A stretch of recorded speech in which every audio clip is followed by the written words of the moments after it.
So if you haven't seen Ghosts of Girlfriends Past, please stop this video and go watch it because it's very, very amusing. Maybe I should be more of a feminist, but I think Michael Douglas's character alone carried the entire movie. He was just so ridiculous and over the top and exaggerated that I just could not stop laughing. I mean, he was like a total player who disrespected women, but he redeems himself by trying to make sure that Matthew McConaughey's character doesn't follow in his footsteps.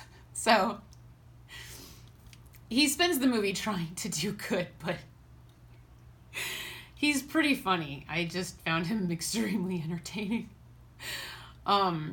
Anyway, so the movie starts out with Matthew McConaughey's character, Connor Mead, as a very successful photographer.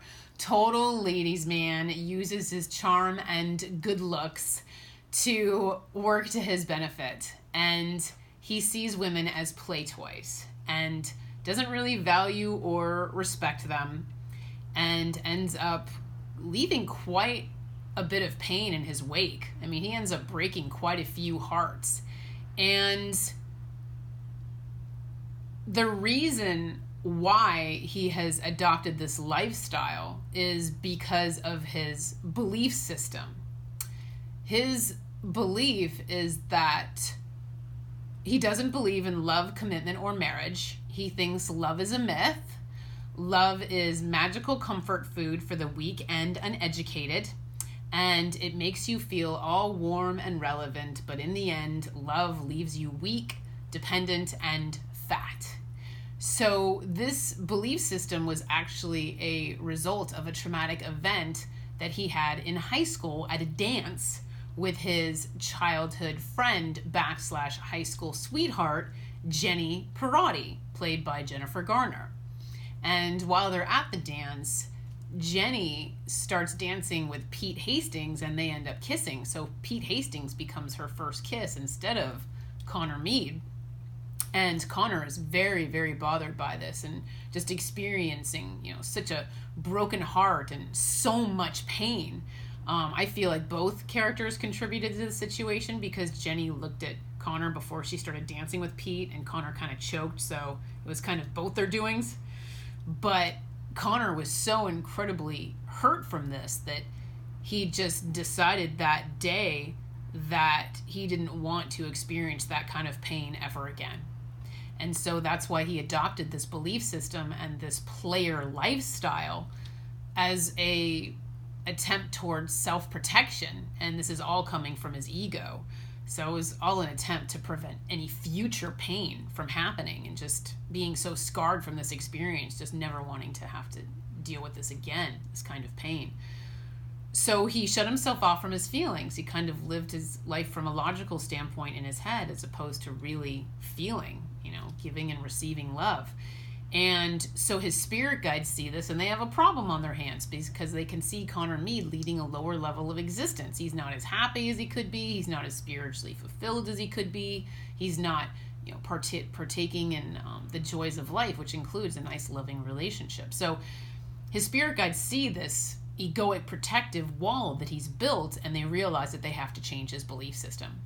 And so the way they do this is very A Christmas Carol with Ebenezer Scrooge, as they show him Ghosts of Girlfriends Past, Ghosts of Girlfriends Present, and Ghosts of Girlfriends Future.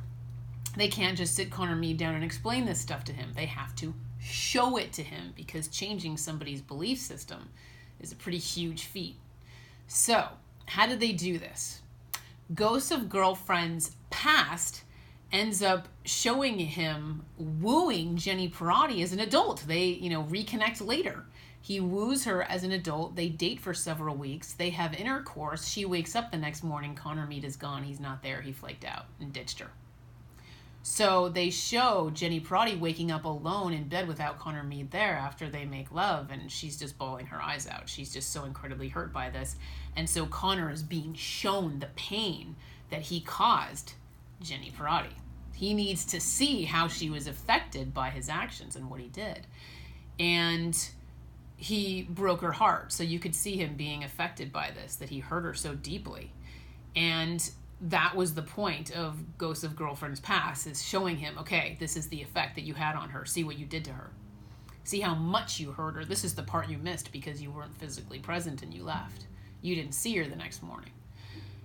And so then they show him Ghosts of Girlfriends Present, where they show him breaking up with 3 women at the same time on his computer on like a Skype conference call, where he's like, listen, ladies, this isn't working out, blah, blah, blah. That's the lack of respect he shows them, is he just breaks it off with them, all 3 at the same time. And you can see the pain that he caused these women, where they feel completely devalued and disrespected and mistreated as people. That was another painful thing that they wanted to show him. Look at the pain you caused these women.